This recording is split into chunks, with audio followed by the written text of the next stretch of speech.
बीच एक बड़ी खबर, दिल्ली शराब घोटाले से जुड़ी हुई मनी लॉन्ड्रिंग का पूरा मामला। कोर्ट ने बीआरएस नेता के कविता को जेल भेजा है। राउज एवेन्यू कोर्ट ने 9 अप्रैल तक न्यायिक हिरासत में भेज दिया। इससे पहले वो ईडी की कस्टडी में थी।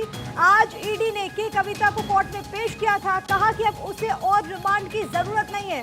ऐसे में ईडी ने के कविता को जुडिशियल कस्टडी में भेजने की अर्जी दी थी और अब के कविता को जेल भेजा गया है। सुमित मेरे साथ मेरे सीओ की तमाम जानकारी के साथ इस वक्त जुड़ गए हैं। सुमित, के कविता को अब जुडिशियल कस्टडी में भेज दिया गया है।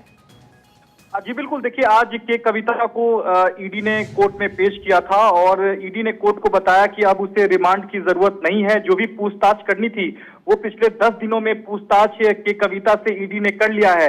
लिहाजा एक एप्लीकेशन ईडी ने कोर्ट में मूव की थी और कहा था कि अब जब रिमांड की जरूरत नहीं है तो के कविता को न्यायिक हिरासत में जेल भेज दिया जाए। उस अर्जी को कोर्ट ने स्वीकार कर लिया है और के कविता को 9 अप्रैल तक दिल्ली की राउज एवेन्यू कोर्ट ने हिरासत में जेल भेज दिया है। इस दौरान के कविता के वकील ने कि के कविता के जो बेटे हैं उनकी परीक्षा है, इस लिहाज से उन्हें अंतरिम जमानत दी जाए, जिस पर ईडी ने कहा कि उसे जवाब दाखिल करने के लिए समय की जरूरत है। तो कोर्ट ने जवाब देने के लिए ईडी को वक्त दिया है, क्योंकि नियमित जमानत याचिका भी के कविता ने हाउस एवेन्यू कोर्ट में लगाई है। चूंकि रिमांड पर थी इसलिए जमानत याचिका पर सुनवाई नहीं हो रही थी। ऐसे में अब वो जेल चली गई हैं तो उनकी जमानत याचिका पर अगली सुनवाई में सुनवाई। लेकिन सबसे अहम बात है कि आज सुनवाई के दौरान ईडी ने अहम जानकारी कोर्ट को दी है।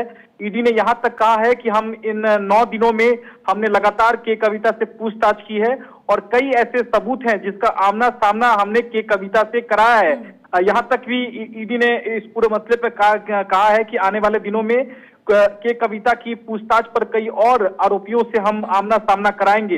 इस बीच के कविता ने बड़ा आरोप यहां मीडिया से बातचीत करते हुए लगाया है। जब उन्हें पेशी के लिए लाया जा रहा था तो मीडिया से बात करते हुए के कविता ने कहा कि यह मनी लॉन्ड्रिंग का मामला नहीं है, यह पॉलिटिकल मनी लॉन्ड्रिंग का मामला है और एक आरोपी पहले ही भाजपा में शामिल हो चुका है और दूसरे आरोपी को भाजपा टिकट मिल गया है और तीसरे आरोपी को भाजपा को 50 करोड़ रुपए दिए गए हैं। तो ये ऐसे आरोप हैं वो के कविता ने आज पेशी के दौरान लगाए हैं, लेकिन सीधे तौर पर कविता की तरफ से लगाए जा रहे हैं। लेकिन इन सब के बीच अब राहें के कविता की क्या इतनी आसान होगी, क्योंकि साउथ लॉबी का जिक्र होता है और जो पूछताछ बातें सामने आई थी कि कविता को लेकर के, उससे अब तो दिक्कतें जाहिर हैं कि बढ़ती हुई नजर आएंगी।